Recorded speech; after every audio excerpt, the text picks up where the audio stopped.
Hello dear friends, आप सभी का वेलकम आपका प्यारा सा चैनल तनु क्लासेस 8 में। दोस्तों आज की इस वीडियो में हम लोग पढ़ने वाले हैं समकालीन विश्व में अमेरिकी वर्चस्व, जो कि आपका क्लास 12 बोर्ड एग्जाम का तीसरा चैप्टर है। उसी का हम लोग पार्ट 2 लेके आए हैं। इससे पहले भी हम लोग एक वीडियो कंप्लीट कर चुके हैं इस चैप्टर का।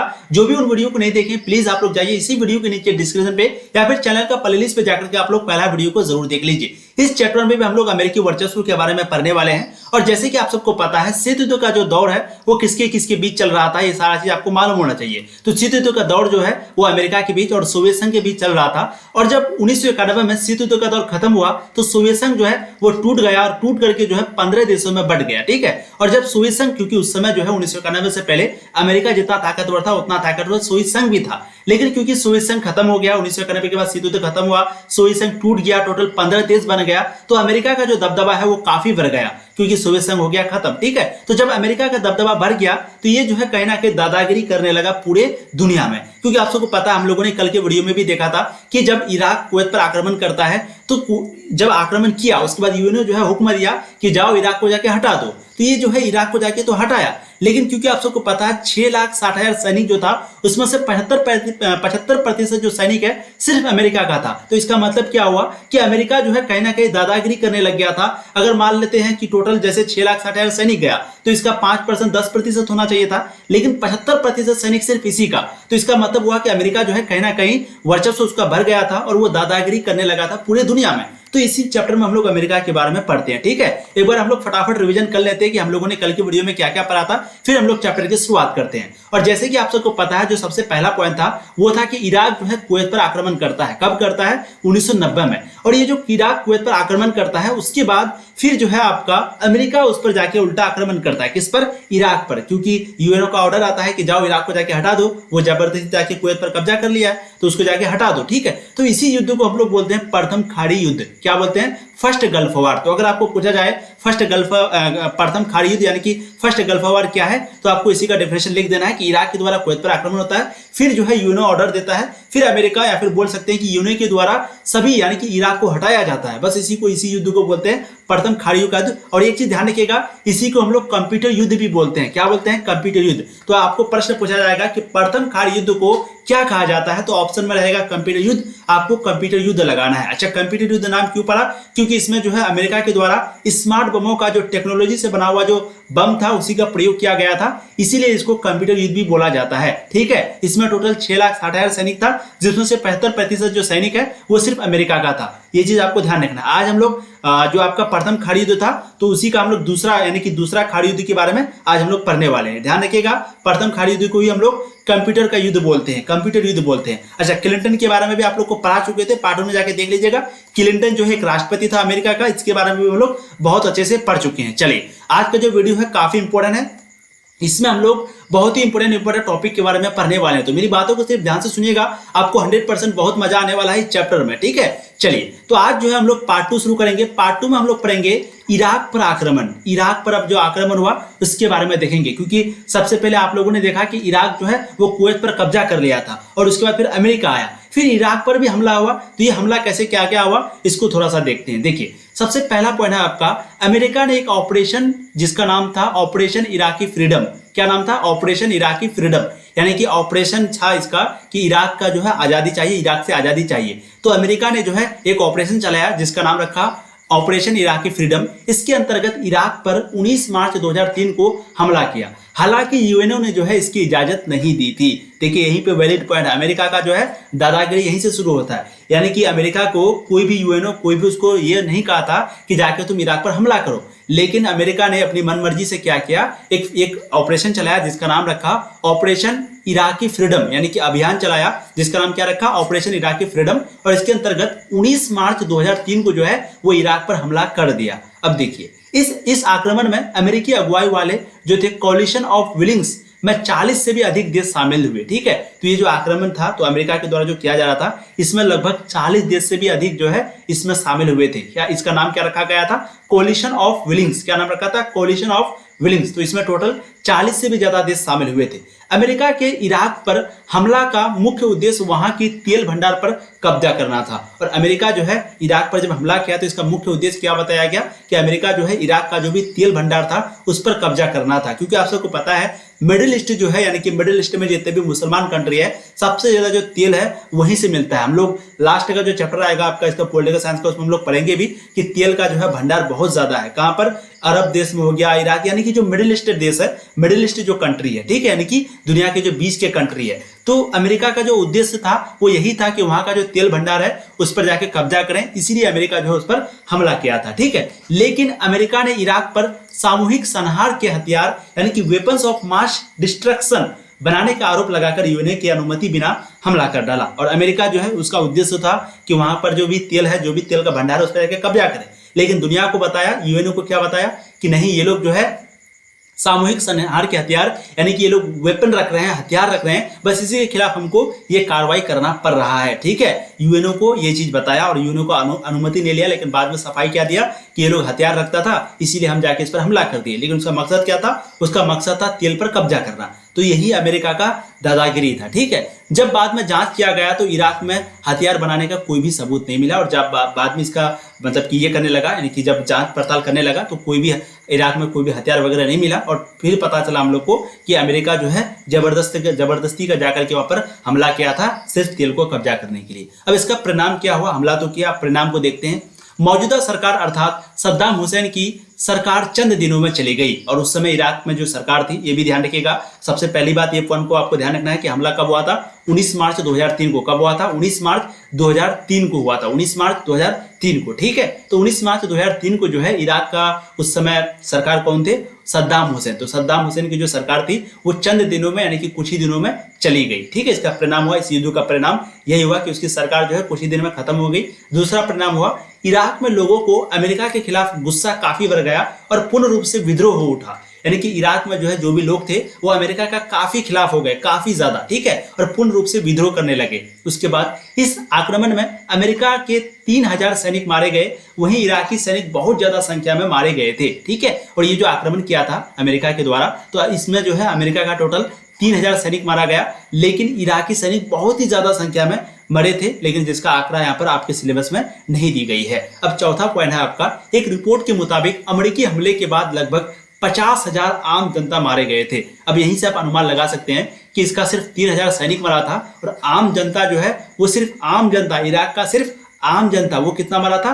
50,000। तो इस अनुमान आप लगा सकते हैं कि कितना सैनिक मारा गया होगा। इराक पर अमेरिका का यह हमला सैन्य और राजनीतिक स्तर पर असफल साबित हुआ, यानी कि इराक पर जो अमेरिका हमला किया था बिना मतलब का, तो कहना ये तो असफल है ही, क्योंकि जब जांच पड़ताल किया गया कि वहां हथियार रखने का आरोप था, इसीलिए जाके हमला किया, जबकि कोई हथियार भी नहीं मिला। फिर बाद में पता चला कि ये जो है तेल पर कब्जा करने के लिए ऐसा कर रहा है। तो इसमें क्या हुआ? अमेरिका की बहुत ज्यादा बदनामी हुई दोनों स्तर पर, ठीक है। उसके बाद इराक पर आक्रमण, इसे द्वितीय खाड़ी युद्ध भी कहा जाता है। तो ध्यान रखिएगा, जो प्रथम खाड़ी युद्ध था वो क्या था कि इराक जो है कुवैत पर कब्जा किया, और फिर अमेरिका जाकर के बिना मतलब का इराक को, मतलब बिना मतलब का नहीं, वहां तो यूएनओ ऑर्डर भी दिया था, तो उसको जाके हटाया, ठीक है। पहले क्या था? पहला पॉइंट में हम लोगों ने देखा कि जब कुवैत पर इराक कब्जा कर लिया था तो उसके बाद अमेरिका ने जाके उसको हटाया, तो इसको कहा गया प्रथम खाड़ी युद्ध। इसको क्या कहा गया? प्रथम खाड़ी युद्ध, यानी कि फर्स्ट गल्फ वॉर। अब सेकेंड युद्ध को क्या कहा गया? उसको कहा गया दूसरा खाड़ी युद्ध। किसको कहा गया? उसको कहा गया जिसमें अमेरिका बिना मतलब का जाकर के इराक पर हमला कर देता है, तो उसको कहा गया द्वितीय खाड़ी युद्ध, ठीक है। तो ये आपको याद रखना है कि द्वितीय खाड़ी युद्ध किसको बोला जाता है? 19 मार्च 2003 को जो है इसी युद्ध को द्वितीय खाड़ी युद्ध बोला जाता है, और इसमें इराक पर अमेरिका द्वारा आक्रमण हुआ था, ठीक है। तो अमेरिका द्वारा जो इराक पर आक्रमण हुआ, इसी को द्वितीय खाड़ी युद्ध कहा जाता है। प्रश्न आपको पूछा जाएगा द्वितीय खाड़ी युद्ध किसके किसके बीच हुई? तो अमेरिका और इराक के बीच हुई। अमेरिका जो है इराक पर हमला किया था, इसी युद्ध को द्वितीय खाड़ी युद्ध बोलेंगे। और पहला खाड़ी युद्ध किसको बोलेंगे? तो आप लोगों ने वो भी देखा, मैंने आपको बताया कई बार। चलिए, अब जो है आपके चैप्टर की शुरुआत होती है फिर से एक अगले टॉपिक, नए टॉपिक के साथ, जिसका नाम है वर्चस्व। वर्चस्व का मतलब होता है, जैसे मैंने आपको बताया, अमेरिका जो है बिना मतलब का आकर के हस्तक्षेप करना, दादागिरी करना और मनमानी करना, इसी को वर्चस्व बोला जाता है, इसी को वर्चस्व बोला जाता है। तो यहाँ पर लिखा भी गया है कि वर्चस्व का सीधा सीधा मतलब होता है दबदबा, दादागिरी, मनमानी, अपना रौब दिखाना, ठीक है। अंतरराष्ट्रीय व्यवस्था में ताकत अर्थात सैन्य ताकत, आर्थिक ताकत, राजनीतिक ताकत, अगर इसका केंद्र है कोई है, इसी को वर्चस्व कहा जाता है। और उस वक्त में अमेरिका के पास ये सारा ताकत था, सैन्य ताकत भी था, आर्थिक ताकत भी था, राजनीतिक ताकत भी था। ये सारा ताकत का केंद्र जो है उस समय अमेरिका था। इसीलिए उस समय अमेरिका का जो दबदबा है वो पूरी दुनिया में बहुत ज्यादा चलता था। ठीक है, अब हम लोग देखते हैं सैन्य शक्ति वर्चस्व के रूप में, यानी कि ये वर्चस्व जो है सैन्य शक्ति के रूप में कैसे प्रयोग किया जाता है। क्योंकि हम लोगों ने देखा एक आपका सैन्य ताकत, एक आपका आर्थिक ताकत, एक आपका राजनीतिक ताकत, ये तीनों अगर किसी के पास हो तो उसका वर्चस्व जो है बहुत ज्यादा बढ़ जाता है। तो हम लोग अब एक एक करके देखेंगे कि अगर वो सैन्य के रूप में हो तो उसका ताकत कैसे बढ़ता है, इसको देखेंगे। ठीक है, देखिए, इस बात को भुलाया नहीं जा सकता है कि अमेरिका ने इराक पर वेपन्स ऑफ मास डिस्ट्रक्शन यानी कि सामूहिक संहार के हथियारों को निर्माण करने का आरोप लगा करके बिना वजह आक्रमण किया। यहां अमेरिका ने वर्चस्व के रूप में सैन्य शक्ति का प्रयोग किया। तो यहीं से आपको समझ में आ गया सैन्य शक्ति का प्रयोग कैसे किया, यानी कि बिना मतलब का बेचारे के पास कोई भी हथियार नहीं था, कुछ भी नहीं था, लेकिन अमेरिका जो है बिना मतलब का वहां पे जाके उनके साथ उस पर आक्रमण किया। बस इसी को कहा जाएगा सैन्य वर्चस्व, यानी कि सैन्य शक्ति का वर्चस्व। ठीक है, चीज आपको समझ में आ गई। यानी कि सिंपली समझेंगे तो जहां पर सेना का प्रयोग किया जाता है उसी को बोलेंगे सैन्य शक्ति वर्चस्व। अब देखिए अगला टॉपिक है आपका अमेरिका जो है इतना ताकतवर कैसे, आखिर क्या कारण है कि अमेरिका जो है आज इतना शक्तिशाली है, इतना ताकतवर है। देखते हैं। सबसे पहला है अमेरिका सैन्य के पीछे बहुत ही ज्यादा खर्च करता है, अभी भी करता है। तो अमेरिका जो है अपना सेना के पीछे, सैनिक के पीछे बहुत ही ज्यादा खर्च करता है। अमेरिका से नीचे कुल 12 ताकतवर देशों का जो रक्षा बजट का कुल योग है वो अमेरिका का रक्षा बजट के बराबर से भी कम है। मतलब समझ रहे हैं, यानी कि मान लेते हैं अमेरिका 1 नंबर में होगा और इसके बाद 2 नंबर, 3 नंबर, 4 नंबर से लेकर के 12 नंबर तक होगा, 13 नंबर तक। ठीक है, तो अमेरिका 1 नंबर है, उसके बाद इधर टोटल आपका 12 देश है। तो ये 12 देश को अगर मिलाया जाए तो भी अमेरिका के बराबर में नहीं होता है, समझ रहे हैं। यानी कि जो रक्षा बजट है वो अमेरिका के जस्ट नीचे जो 12 देश है उसका पूरा मिलाने के बाद भी अमेरिका का बराबर नहीं होता है, इतना ज्यादा वो खर्च करता है। तो अमेरिका से नीचे कुल 12 ताकतवर देशों का रक्षा बजट का कुल योग अमेरिका के रक्षा बजट के बराबर से भी कम है। चीज आपको समझ में आ रही है। चलिए अब अगला पॉइंट देखिए। अमेरिका तरह तरह के स्मार्ट बम तथा तकनीक पर यानी कि टेक्नोलॉजी पर आधारित हथियार बनाने में सबसे आगे है। और अमेरिका जो है चाइना के जैसा नहीं है कि बनाया और तुरंत खत्म हो गया, नहीं। अमेरिका जो हथियार बनाता है तरह तरह के स्मार्ट बम बनाता है और टेक्नोलॉजी से डेवलप पूरा भरा हुआ टेक्नोलॉजी, तो ऐसा बनाने में वो सबसे आगे है। अगला पॉइंट है आपका अमेरिकी सैनिक सही समय पर अचूक और घातक निशाना साधने में सक्षम है। और ये भी चीज बहुत ही बड़ी बात है कि अमेरिकी जो सेना है वो लगभग हमेशा तैयार रहते हैं, कहीं भी कुछ हुआ तुरंत वहां पहुंच गए, तुरंत। तो अमेरिकी सैनिक जो है सही समय पर सही निशाना लगाने में हमेशा ये क्या रहते हैं, सक्षम रहते हैं। अब अगला पॉइंट, दूसरे विश्व के बाद ब्रिटिश नौसेना का दबदबा कमजोर होने के बाद यह काम अमेरिका नौसेना करते हैं। ठीक है, और दूसरे विश्व युद्ध के बाद जब ब्रिटिश नौसेना कमजोर हो गई तो उसके बाद जो है ये दबदबा कौन करता है, ये दबदबा आपका अमेरिका करता है, अमेरिका का नौसेना करता है। पहले ब्रिटेन करता था लेकिन द्वितीय विश्व युद्ध खत्म हो गया। द्वितीय विश्व युद्ध कब से कब तक चली थी ये भी ध्यान रखिएगा। कहीं कहीं पे आपको 1939 से लेकर 1944 देगा, कहीं कहीं पे 45 देगा। तो आपको याद रखना 1939 से लेकर के 1945 के बीच जो है द्वितीय विश्व युद्ध चला था। और जब द्वितीय विश्व युद्ध खत्म होने के बाद आपका जो अंग्रेज है वो कमजोर पड़ गया, तो उसके बाद जो है अमेरिका का नौसेना बहुत ताकतवर हो गया और इसी का दबदबा चलने लगा। अमेरिकी नौसेना की उपस्थिति हर महासागर में है। अमेरिका जो नौसेना है उसकी उपस्थिति अभी लगभग जितने भी महासागर है लगभग हर महासागर में उसकी सेना अभी भी मौजूद है। अमेरिका की आर्थिक शक्ति विश्व की सबसे बड़ी आर्थिक शक्ति है। ठीक है, हम लोग क्या पढ़ रहे हैं अभी, हम लोग पढ़ रहे हैं कि अमेरिका इतना ताकतवर कैसे है, कारण क्या है। तो यही सब कारण है उसका। अमेरिका नौसेना उसका हर जगह है, वो जो है उसका आर्थिक जो शक्ति है यानी कि जो आर्थिक उसका स्थिति है वो दुनिया में सबसे अच्छा है। सबसे बड़ी आर्थिक शक्ति भी किसका है, अमेरिका का है। ठीक है, विश्व अर्थव्यवस्था में अमेरिका की 21% हिस्सेदारी है। और देखिए कितनी बड़ी बात है, टोटल लगभग अभी 240 देश है। 240 में जो 195 देश है वो आपका यूएनओ में जुड़ा हुआ है, यूएनओ में। तो 195 देश में सिर्फ अमेरिका एक अकेला देश है जिसका 21% हिस्सेदारी जो है वो अर्थव्यवस्था में है, पूरी दुनिया का अर्थव्यवस्था में। पूरी दुनिया का 21% अकेले अर्थव्यवस्था किसका है, अमेरिका का है। ठीक है, विश्व व्यापार में अगर यूरोपीय संघ के अंदरूनी व्यापार को सम्मिलित कर लिया जाए तो विश्व की कुल व्यापार में अमेरिका की लगभग 14% हिस्सेदारी हो जाएगी। ठीक है, तो अंदरूनी व्यापार को सम्मिलित अगर कर लिया जाएगा ना तो विश्व की जो कुल व्यापार है वो अमेरिका के लगभग कितना हो जाएगी, 14%। अब आगे देखिए, हर क्षेत्र में अमेरिकी कंपनी तीन बड़े कंपनियों में से, यानी कि कहने का मतलब है कि अगर तीन बड़ा कंपनी कहीं पे देखे तो 100% है कि उन तीन में से एक कंपनी जो है वो अमेरिकी कंपनी ही होगी। अब देखिए गूगल हो गया, आपका यूट्यूब हो गया, गूगल पे जितना भी चीज़ है लगभग सब कुछ, गूगल क्रोम हो गया, लगभग सब कुछ किसका है, वो मतलब कि अमेरिका का ही है। ठीक है, तो वही चीज़ यहाँ पर कहा जा रहा है कि हर क्षेत्र में तीन बड़े कंपनी में से जो एक कंपनी होगा वो आपका अमेरिका का ही होगा, और इसके पास वीटो पावर भी है। और क्योंकि वीटो पावर है भाई, तो ये तो है ही सबसे बड़ा बात है ना। तो अमेरिका इतना ताकतवर कैसे है, ये हम लोगों ने सभी कारण को देखा। आपको बस दिमाग में रखना है, जब एग्जाम में पूछ दे बस फटाफट लिखते चले जाना है। ठीक है, मेन पॉइंट, इसके पास वीटो पावर है, इसके पास आर्थिक जो स्थिति है बहुत ही मजबूत है, 21% हिस्सेदारी है, और तीन बड़े कंपनियों में से एक है। बस ये छोटा छोटा चीज को लिख देना है। स्मार्ट बम बनाने में बहुत आगे है, टेक्नोलॉजी डेवलप करने में बहुत आगे है, बस छोटा मोटा चीज को लिख देना है, 100% आपको मार्क्स जो है मिल जाएगा। ठीक है, अब जो अगला टॉपिक है आपका वो है इंटरनेट। इंटरनेट के बारे में भी पढ़ते हैं, बहुत ही इंपॉर्टेंट है। www जो लिखते हैं उसका फुल फॉर्म होता है वर्ल्ड वाइड वेब। क्या होता है वर्ल्ड वाइड वेब? एक बार आप लोग कमेंट सेक्शन में लिखिए वर्ल्ड वाइड वेब। और बहुत लोग वीडियो को लाइक नहीं करते, प्लीज वीडियो को लाइक कर दीजिए, काफी मेहनत लगती है, कम से कम लाइक कर दीजिए, है ना। चलिए इंटरनेट के बारे में पढ़ते हैं। सबसे पहला है आपका इंटरनेट के माध्यम से www डॉट यानी कि वर्ल्ड वाइड वेब अर्थात जगत जोड़ा जाल का काल्पनिक, जगत जोड़ा जाल, जगत मतलब वर्ल्ड, वाइड मतलब वाइड, और वेब मतलब जाल। ठीक है, तो जगत जोड़ता जाल का जो काल्पनिक दुनिया का सपना पूरा हो गया। ठीक है, तो इंटरनेट के माध्यम से वर्ल्ड वाइड वेब यानी कि www डॉट अर्थात जगत जोड़ा जाल का जो काल्पनिक दुनिया है उसका सपना पूरा हो गया। यह इंटरनेट अमेरिकी सैन्य अनुसंधान परियोजना का परिणाम है। ठीक है, और ये जो इंटरनेट हम लोग चला रहे हैं वो किसका परिणाम है, किसके वजह से?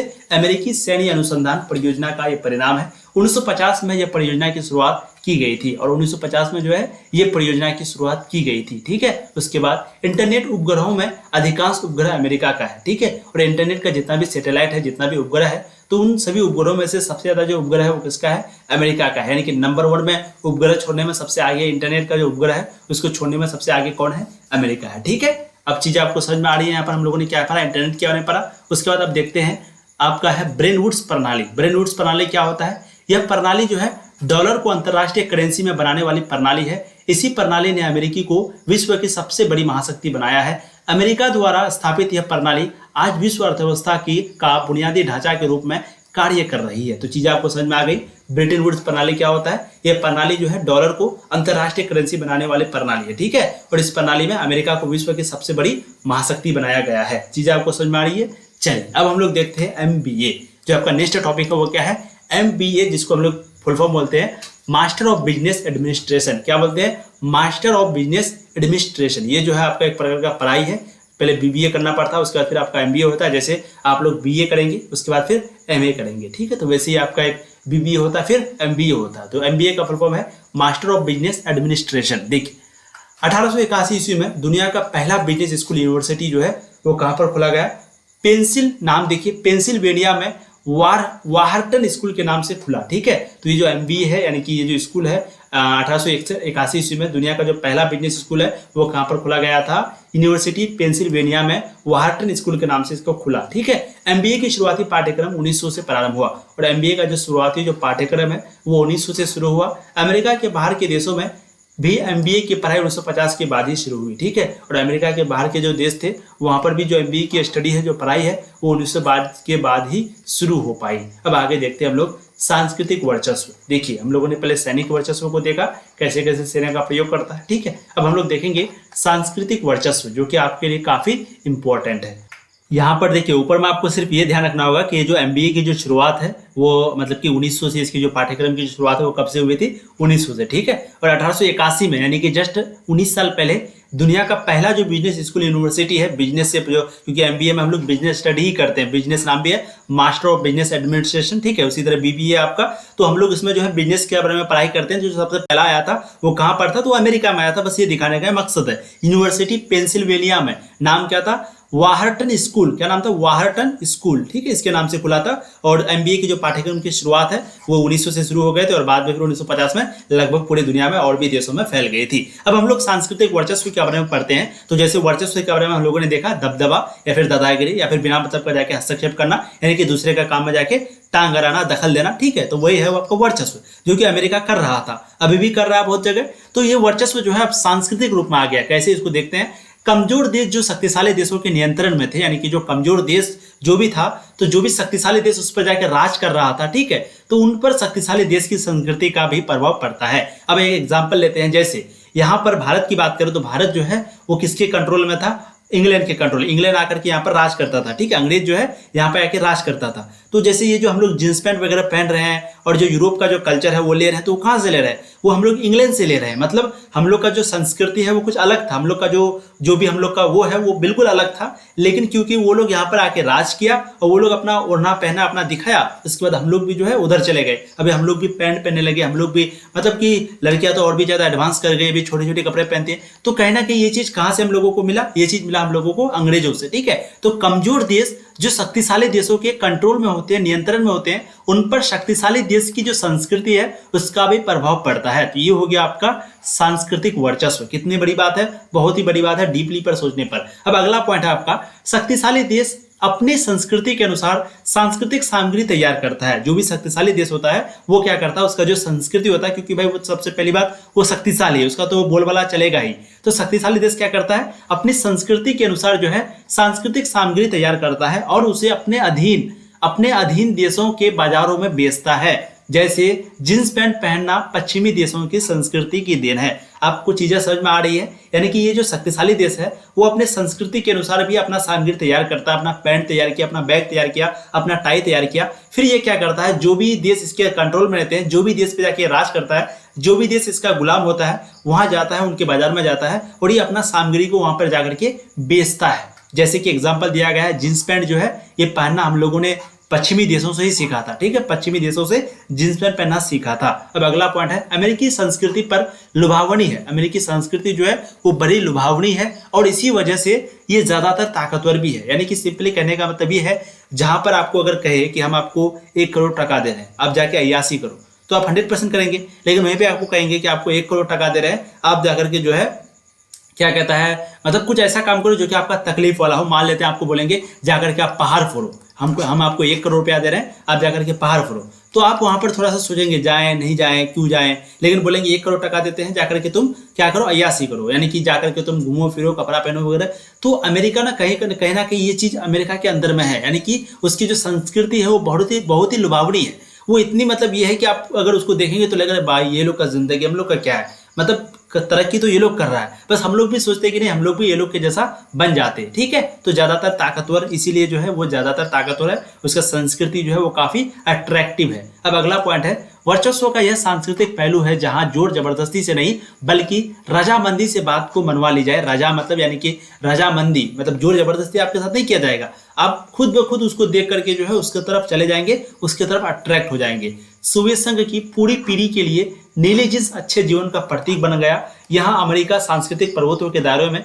सोवियत संघ से बाजी मार ले, ठीक है। और जो सोवियत संघ और अमेरिका के बीच लड़ाई चल रहा था, लेकिन सोवियत संघ जो है जबकि उसका दुश्मन है बहुत बड़ा, लेकिन फिर भी उन्होंने जो है अमेरिका का जो जींस पैंट था उसको पहन लिया, उसको अपना लिया। तो ये हो गया आपका सांस्कृतिक वर्चस्व, ठीक है। अब चलिए हम लोग देखते हैं अमेरिकी शक्ति के रास्ते में रुकावट, यानी कि अमेरिकी शक्ति के क्या क्या रुकावट थे, इसको देखते हैं। टोटल आपका 3 रुकावट था, ठीक है, जिसमें से जो सबसे पहला रुकावट था आपका वो ये है कि अमेरिका की स्वयं संस्थागत बनावट है। यहाँ शासन के 3 अंगों के बीच शक्ति का बंटवारा है और यह बनावट कार्यपालिका के माध्यम से सैन्य शक्ति के बेलगाम इस्तेमाल पर रोक लगाती है। अब 3 अंगों के बीच, जैसे हम लोग क्या न्यायपालिका है, ठीक है, उसी तरीके से आपका संसद है, लोकसभा है, राज्यसभा है, ये सारी चीजें हैं, न्यायपालिका है, कानून है, यानी कि यहाँ पर सब कुछ है। तो वैसे ही अमेरिका में जो है टोटल 3 अंग है, ठीक है, 3 अंग के बीच वहां पर शासन का भी जो है फिलहाल बंटवारा है। तो उसी चीज को यहाँ पर बताया जा रहा है कि पहला रिकॉर्ड अब उसका यही था कि उसका जो शासन है वो 3 अंगों के बीच बंटवारा है। अब कार्यपालिका के माध्यम से सैन्य शक्ति का बेलगाम इस्तेमाल पर रोक लगा सकते हो, और कार्यपालिका जो वहां पर है वो क्या करता है, सैन्य शक्ति जो भी है उन पर क्या लगा सकता है, इस्तेमाल, यानी कि उस पर बेलगाम इस्तेमाल पर रोक लगा सकती है। यानी कि अगर सैन्य शक्ति कुछ भटक जाए, कुछ कर दे, तो कार्यपालिका जो है उस पर जाके अपना कानून लगा सकती है, उसको जाके डांट सकता है। अब दूसरा रुकावट, यह भी अंदरूनी अड़चन है। अमेरिका राजनीतिक संस्कृति में शासन के उद्देश्य तथा तरीकों को लेकर संदेह का भाव से भरा है। अमेरिका के विदेशी सैन्य अभियानों पर अंकुश रखने में यह बात भी रुकावट में अच्छी भूमिका अदा करती है। तीसरा रुकावट, नेटो ही है एक ऐसा संगठन जो कि अमेरिका की शक्ति पर लगाम लगा सकता है, क्योंकि आप सबको पता है नेटो में जितने भी मतलब कि संधि का मतलब क्या होता है कि जैसे मान लेते हैं इसमें 30 देश है, तो 30 देश में क्या होगा कि इसमें अगर कोई भी हमला करेगा तो ये 30 देश मिला करके उस पर उल्टा हमला करेगा, क्योंकि ये 30 देश को लगा कि ये किसी एक पर, जैसे मान लेते आपका 4 भाई है तो 4 भाई में अगर आपका एक भाई को मार दिया तो अब आप लोग क्या करेंगे, चारों भाई मिलकर के उसको जाके मारेंगे। ठीक है, तो ये हो गया संधि, यानी कि आप चारों भाई के बीच में क्या हो गया, एक प्रकार का संधि हो गया। तो नेटो एक ऐसा संगठन है जहां पर अमेरिका भी है, तो अगर कभी कुछ अमेरिका इधर उधर भाग गया तो ये जो नेटो है वो कहीं ना कहीं उस पर रोक लगा सकती है। तो ये हो गया अमेरिका का 3 रुकावट जो कि हमने आपको बताया। ठीक है, तो आज हम लोग यहीं तक रहने देते हैं। अब जो आपका अगला जो टॉपिक होगा वो होगा अमेरिकी वर्चस्व से निपटने का तरीका। उसके बाद फिर हम लोग जो है अमेरिकी तथा भारत के बीच जो संबंध है, जो कि काफी इंपॉर्टेंट टॉपिक है, उसके बारे में पढ़ेंगे। फिर भारत और अमेरिका के बीच संबंध को लेकर जो भी 3 रणनीतियां थी, पहला रणनीति, दूसरा, तीसरा, उसको पढ़ेंगे। फिर जो है आपकी चैप्टर समाप्त हो जाएगी। तो कल जो है आपका चैप्टर समाप्त हो जाएगा। ठीक है, बहुत ही मजेदार चैप्टर था, समकालीन विश्व अमेरिकी वर्चस्व। ये आज का दूसरा वीडियो था। अब जो आपका आएगा वो है तीसरा वीडियो। तो जो भी नहीं देखे प्लीज पहला वीडियो का जाके देख लीजिएगा, चैनल को सब्सक्राइब कर लीजिए, ज्यादा से ज्यादा आप लोग शेयर कीजिए अपने सारे दोस्तों को जो भी अभी तक तैयारी शुरू नहीं की है। ठीक है, थैंक यू सो मच। आप लोग पूरे नोट को बनाएंगे, अच्छे से पढ़ाई कीजिए। Thank you.